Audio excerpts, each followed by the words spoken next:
আহ, শেখ হাসিনা পালায় নাই। শেখ হাসিনা পালায় নাই। শেখ হাসিনাকে আপনারা তার বাসার থেকে হেলিকপ্টারে তুলে আপনি তেজগাঁতে নিয়ে বাংলাদেশ এয়ারফোর্সের জাহাজে C-130-তে নিয়ে আপনারা, and she has gone as the prime minister because she has not resigned. আপনি ওনাকে প্রাইম মিনিস্টার হিসাবে আপনি নিয়ে গেলেন, ওইখানে রেখে আসলেন দিল্লিতে, ওদের জিম্মায় দিয়ে আসলেন যে আমার প্রধানমন্ত্রী উনি আপনার জিম্মায় আছে, because she has not resign. So they are the guardians, they are the guardians of prime minister Sheikh Hasina. এখন আপনি বলবেন এখানে অনেক কিছু হয়ে গেছে, ইলেকশন হয়ে গেছে, হ্যান হয়ে গেছে, ত্যান হয়ে গেছে, but we still have got to discuss this.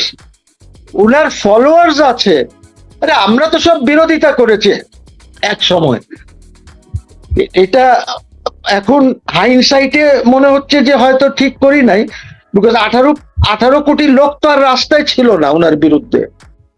ওনার বিরুদ্ধে তো আর্মির কিছু লোকজন ছিল, যার মধ্যে সবচেয়ে শয়তান ছিল নেভাল চিফ, যেসব কিছু ঝামেলা করেছে এইগুলি। এবং আর্মি যেহেতু লোকজনকে সব সরিয়ে দিয়েছে, লোকজন ঢুকেছে, এখন আপনাদের যা ইচ্ছে বলেন। আর্মি না থাকলে কি আপনি সরাতে পারতেন? আপনি যে মুভমেন্ট করছিলেন, যে লোকজন ছিল, এটা দিয়ে কি সরাইতে পারতেন? জীবনেও পারতেন না, আর্মি ছাড়া আর আমেরিকান টাকা ছাড়া। এই যে $29 মিলিয়ন, আজকে মজুমদার বড় বড় কথা বলে, ওই হাঙ্গার প্রজেক্টে আমেরিকার দালাল সে টাকা খায়, বেতন নেয় সেখান থেকে। এখন তো লিস্ট বেরিয়ে গেছে কবের থেকে এইগুলি করা হচ্ছে। একে আজাদ সমকালের তাদের এইখানেও টাকা গেছে। সে না বলেছিল যে আজকেও হাসিনা চাই, কালকেও আপনাকে, যে কি যেন একটা গান টান করেছিল না সে, he was involved in this conspiracy. So question is যে আমরা সুষ্ঠু না চাই।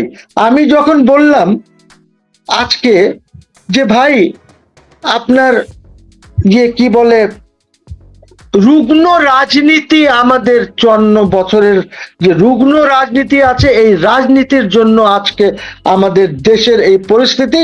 আর আমরা খুব দূরে যেতে পারবো না। যা ডেভেলপমেন্ট করে গেছেন উনি, এর পরে দেখি ইট ইজ ডিফিকাল্ট, বিকজ আপনাকে কেউ দেবে না, বিকজ ওনার একটা ন্যাক ছিল। আমি আপনার কাছে শুরুতেই আমি যেতে চাই, আমরা আজকে হেডলাইন করেছি শেখ হাসিনার পতন চাইলেও দেশের বর্তমান সর্বনাশকে কেউ চেয়েছিল। আপনি নিজেও শেখ হাসিনার সমালোচনা করতেন, আমাদের সন্তানরা অনেকেই রাজপথে গিয়েছিল, কিন্তু তারপর আমরা যা যা দেখলাম, আর এখন এসে যে আমাদের এই দেশটা আমেরিকার গোলামীকরণ করার পথে, আমরা কি আসলে চেয়েছিলাম শেখ হাসিনার পতনের মধ্যে দিয়ে? জনাব মহসিন রশিদ, এই দিয়ে আজকে আলোচনা শুরু করতে চাই। অ্যাকচুয়ালি শেখ হাসিনার পতন যেটা, বা আমরাও তখন ওনার বিরুদ্ধে আন্দোলন করেছি, আমরা চেয়েছিলাম যে দেশে আইনের শাসন হবে। বুঝি, গণতন্ত্র এত সুন্দর একটি শব্দ, কিন্তু এই শব্দের কোনো মানে নাই। ইট ইজ আ মিনিংলেস শব্দ যতক্ষণ পর্যন্ত শব্দটি হতে হবে আইনের শাসন। আজকে যদি দেশে আইনের শাসন হয়, তাহলে আপনার যে নির্বাহী বিভাগ আছে তারাও ঠিক করে চলবে, যারা জুডিশিয়ারিতে আছে তারাও আইন মেনে চলবে, যারা পার্লামেন্টে আছেন সেখানেও আইন রুলস যেগুলি আছে, প্রসিডিউরাল রুলস সব মেনে চলবে। কিন্তু আমরা আজ পর্যন্ত আমরা এই যে আমাদের যারা রাজনীতি করেন, এদের মুখ থেকে আইনের শাসনটা শুনি না, খালি গণতন্ত্র গণতন্ত্র গণতন্ত্র। আরে হোয়াট ইজ গণতন্ত্র? আমাকে তো জানতে হবে যে গণতন্ত্র জিনিসটা কি। গণতন্ত্র তো হচ্ছে অর্থাৎ জনগণের শাসন আপনি নিয়ে আসবেন, দে আর দি মালিক। এই শাসন আনতে হলে আপনাকে কিভাবে করবেন? ইলেকশনের মাধ্যমে করবেন। সো ইলেকশন ইজ নট গণতন্ত্র। এই যে ইলেকশন করার জন্য যে আইন প্রয়োজন, যে রুলস প্রয়োজন, এইটার উপরে নির্ভরশীল হয়ে আপনি ইলেকশনে যাবেন। ইলেকশন ইজ নট গণতন্ত্র। গণতন্ত্রতে অনেক কিছু আছে। আপনাকে অপোজিশনকে সহ্য করা ইজ পার্ট অফ গণতন্ত্র। আপনাকে অন্যকে ফ্লোর দিতে হবে কথা বলার জন্য, আপনাকে অন্যকে স্পেস দিতে হবে, এইসব গণতন্ত্র। Election filection is not, you see, এখন আমরা যদি গ্রিস আর এদের ওইখানকার কথা বলি, ডেমোস মেমোস এইগুলি ডেফিনেশন দেই, ইটস ইউজলেস। কয়টা লোক ছিল সেখানে, ওদেরকে একত্র করে সেখানে না হয় আলোচনা হতো। এখন তো ওই সিচুয়েশন না। এখন আপনার আপনার 7.5 কোটি লোক যখন ছিল, তখন ওই সংসদ 300 লোকের সংসদ ছিল। আজকে 20-21 কোটি লোক আছে, তারপরে সংসদ আপনার ওই 300 লোকেরই। 50টা আমি আর বলছি না, 50টা তো মহিলাদের রিজার্ভ আসন। সো আপনি আপনি কি গণতন্ত্র করছেন আমি তো বুঝতে পারছি না। আপনার যে আমরা বলেছি যে আমাদের আর্টিকেল 11 অফ দ্য কনস্টিটিউশনে বলা আছে যে গভর্নমেন্ট শব্দটা কয় জায়গায় আসছে আমাদের সংবিধানে? লোকাল গভর্নমেন্ট ছাড়া আর কোথায় এসেছে গভর্নমেন্ট শব্দটা? আমরা তো সরকারকে এক্সিকিউটিভ বলি, নির্বাহী বিভাগ বলি, আমরা তো গভর্নমেন্ট বলি না। একমাত্র লোকাল গভর্নমেন্টের ব্যাপারে গভর্নমেন্ট শব্দটি ব্যবহার করা হয়েছে। সো এখন এই জিনিসগুলি তো আমাদেরকে জানতে হবে। গণতন্ত্র গণতন্ত্র গণতন্ত্র, আরে কিসের গণতন্ত্র? আপনাকে তো আগে আইনের শাসন কিভাবে হবে ওইভাবে আইন ঠিক করেন। আইন ঠিক করার পর ওইটার বিচ্যুতি যেন না হয়, এই জিনিসটা তো আপনাকে খেয়াল রাখতে হবে। See, it's not so simple. যেখানে যাই, যে যার সাথে কথা বলি, গণতন্ত্র গণতন্ত্র গণতন্ত্র, আমরা কি খাবো? এটা তো আইনের শাসনের মাধ্যমেই তো আপনাকে ইলেকশন করতে হবে। এখন দেখেন এই ইলেকশন হয়েছে, এই ইলেকশনের মধ্যে তো জামাতের আপত্তি আছে। জামাত তো বলছে ইঞ্জিনিয়ারিং হয়েছে, রিজওয়ানা বলেছে যে ইঞ্জিনিয়ারিং হয়েছে, আমরা ওদেরকে আসতে দেই নাই। তাহলে হলো election? You tell me. Democracy as if democracy is only election. আরে ডেমোক্রেসি তো আপনার একটা কালচারের ব্যাপারও আছে। সো এই জন্যই আমি বলি দ্যাট আমাদেরকে, আর আপনি শেখ হাসিনার কথা যদি বলেন, শেখ হাসিনা, আমি ব্যক্তিগতভাবে মনে করি যে ইলেকট্রাল এইটা যদি বিচ্যুতি ঘটেছে তার শাসন আমলে, which is a fact, that is because there was no rule of law, that is because যে রুল করে আপনি যে ইলেকশনটা করবেন ওইটা নাই। আপনি ইলেকশন যদি পুলিশের মাধ্যমে বা আপনার যে যারা গভর্নমেন্ট সার্ভেন্টস আছে, ডিসি মিসি প্রশাসনের মাধ্যমে যদি আপনি ইলেকশন করেন, তো হবে না। এখনো তো তাই হয়েছে। এখন তো আমরা শুনি যে আপনার তারেক জিয়া হ্যাড লস্ট এই গুলশান কনস্টিটিউয়েন্সিতে, ওকে জিতানো হয়েছে। আমরা শুনি যে জামাতের আমির হি হ্যাড লস্ট, ওনাকে জিতানো হয়েছে। সো ইউ সি, এটা তো ফ্ললেস না। তারপরে আপনি যাদেরকে নিয়ে এসেছেন ওদের থেকে ভালো ভালো রিপোর্ট নিয়ে নিয়েছেন, টাকা পয়সা দিয়ে ওদেরকে ভালো হোটেলে রেখে ভালো খাইয়ে। এই অবজারভার্সদেরকে আমরা চিনি না, বুঝি না আমরা অবজারভার্সরা কি ধরনের অবজারভেশনস করে, এগুলি বলে লাভ আছে? এই ইলেকশন, আপনার ইলেকশন মেকানিজম যেটা আছে এটা আইন দ্বারা নিয়ন্ত্রিত করতে হবে। আইন কোর্টসকে আপনার ওইভাবেই চলতে হবে। এখন কোর্ট যদি চলে বাতাসের সাথে, তাহলে হবে আপনার ডেমোক্রেসি? আজকে ইনি 2/3 পেয়েছেন, ভেরি গুড, কিন্তু আমার কথা হচ্ছে যে আপনি 2/3 পেয়ে আপনি কি ইগনোর করছেন? ইলেকশন কেমনে হয় আমরা জানি না। ধরেন আমি এক্সাম্পল দিই, 3 জন দাঁড়ালো, 4 জন দাঁড়ালো, ধরেন 100টা ভোট আছে, যিনি হয়তো 30 পেলেন, জিতে গেলেন, কিন্তু বাকি 3 জন হয়তো 70টা ভোট পেয়েছে, ওরা কি ইগনোর হয়ে যাবে totally? What happens to them? This election mechanism is defective. আপনি এটা কি নিয়ে যান যে যদি এরকম সিচুয়েশন হয় 50% বা 51% এর নিচে যদি কেউ আসে, এটা রি-ইলেকশন হবে, তাহলে সে বুঝবো যে হ্যাঁ ডেমোক্রেসি আছে। এখন তো it's rule by a minority, it's always a rule by minority. Majority তো আওয়ামী লীগ তো ভোটই দেয় নাই, Awami League was kept out of it, electoral প্রসেসের বাইরে ছিল, হলো ডেমোক্রেসি। আপনি অর্ধেক 5 কোটি 4 কোটি লোক 6 কোটি লোকের কোনো রিপ্রেজেন্টেশন নাই, হলো এটা। তো দিস ইজ নট ডেমোক্রেসি।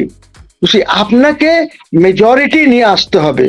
আপনি 100-র মধ্যে 30 ভোট পেলেন, আর 4 জন যারা দাঁড়িয়েছে তারা 70 ভোট পেল, আর আপনি বললেন I am democratically elected. No, let's there be rules for this.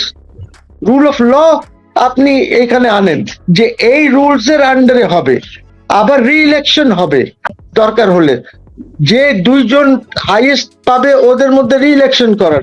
I mean take it into a system, যে জনগণের হয়।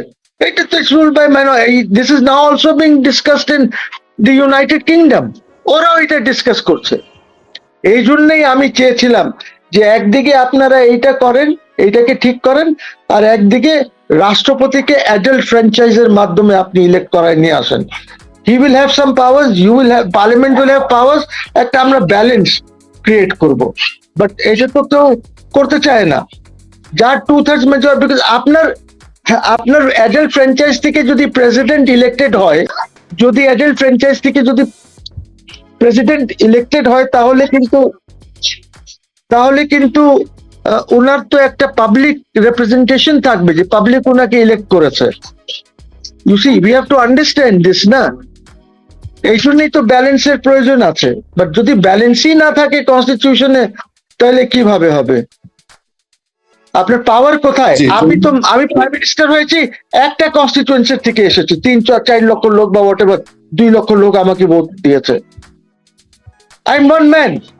কিন্তু আমার যেহেতু পার্টির উপরে একটি অটোক্র্যাটিক কন্ট্রোল আছে। কি কন্ট্রোল আছে? অটোক্র্যাটিক কন্ট্রোল, অথরিটেরিয়ান কন্ট্রোল আমার একটা আছে পার্টির উপরে। কাজে আমি এই 2 লক্ষ লোককে রিপ্রেজেন্ট করেও কিন্তু আমি প্রাইম মিনিস্টার আছি দেশের।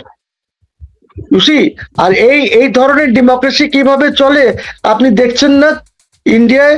এই যে ওয়েস্ট বেঙ্গলে কি হলো, 80টা সিট পেয়েছে বা হোয়াট এভার মমতা সব পার্লামেন্টারি পার্টির লোকজনকে ডেকেছে, মাত্র 20 জন গেল, 60 জন যায় নাই।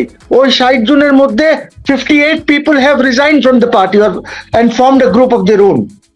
হলো ডেমোক্রেসি? এইটা ডেমোক্রেসি বলে এটাকে? আরে এই জন্য তো বলছি যে balance the parliament with the Presidency, তাহলে বোঝা যাবে যে কিভাবে আইনের শাসনও হবে। আপনি সবকিছু এমনি করতে পারবেন না। প্রেসিডেন্ট একটা মাজার জিয়ারত করার লোক তখন থাকবে না। আসেন ব্যালেন্স করেন এইটাকে, others will also contest.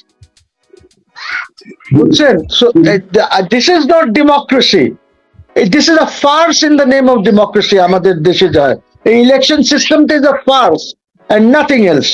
You see, এটা রেকটিফাই করেন। 100-র মধ্যে 20 ভোট আমি পেয়ে, 30 ভোট পেয়ে আমি পার্লামেন্টে চলে গেলাম, 70 জন আমার বিরুদ্ধে আছে, ওদের কি হবে? এই জন্য আনেন, এমন সিচুয়েশন করেন দ্যাট অ্যাটলিস্ট আমি জিতলে 51% তো আমি পাবো, যেন আমি বলতে পারি যে কনস্টিটিউয়েন্সির মেজরিটি লোক আমার পক্ষে আছে।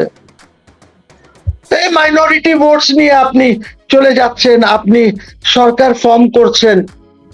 This lot of anomaly in this. এই অ্যানোমালিটা আপনাকে দূর করতে হবে। এই জন্য ইলেকট্রাল লস ঠিক করতে হবে। কেউ করবে না। I am telling you, nobody is going to do this. আজকে আওয়ামী লীগের 5 কোটি 6 কোটি যে ভোটার্স আছে, ওদের কি হবে? ওদেরকে আপনি একদম বাদি দিয়ে দিলেন। জয় বাংলা স্লোগান দিলে আপনি অ্যারেস্ট করবেন? আরে জয় বাংলা স্লোগান তো is a slogan of liberation. তখন সবাই জয় বাংলা স্লোগান দিয়েছে। রাষ্ট্রপতি জিয়াউর রহমানও স্লোগান দিয়েছেন তখন, জয় বাংলা। এটা তো লিবারেশনের স্লোগান। এই স্লোগানটা তো কোনো এরকম, এটা তো, এই স্লোগানটা হচ্ছে 20-22 কোটি লোকের স্লোগান। এটা তো আওয়ামী লীগের স্লোগান না। ইউ সি, এটা একটা historical slogan. History is behind this slogan. এটা বুঝতে হবে আমাদেরকে, আমরা বুঝতে চাই না। সো ডোন্ট ওয়ারি, খুব বেশি আপনি এই ডেমোক্রেসি নিয়ে চলতে পারবেন না। আপনি লেটস সি, দেখা যাক কি হয়। বাট এইভাবে ডেমোক্রেসি হয় না। রুল অফ ল,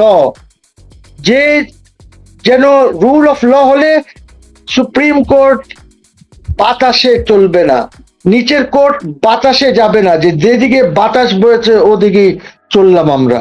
এটা তো বন্ধ করতে হবে আমাদেরকে, আইনের শাসন আনতে হবে, ইনসাফ কায়েম করতে হবে আমাদেরকে।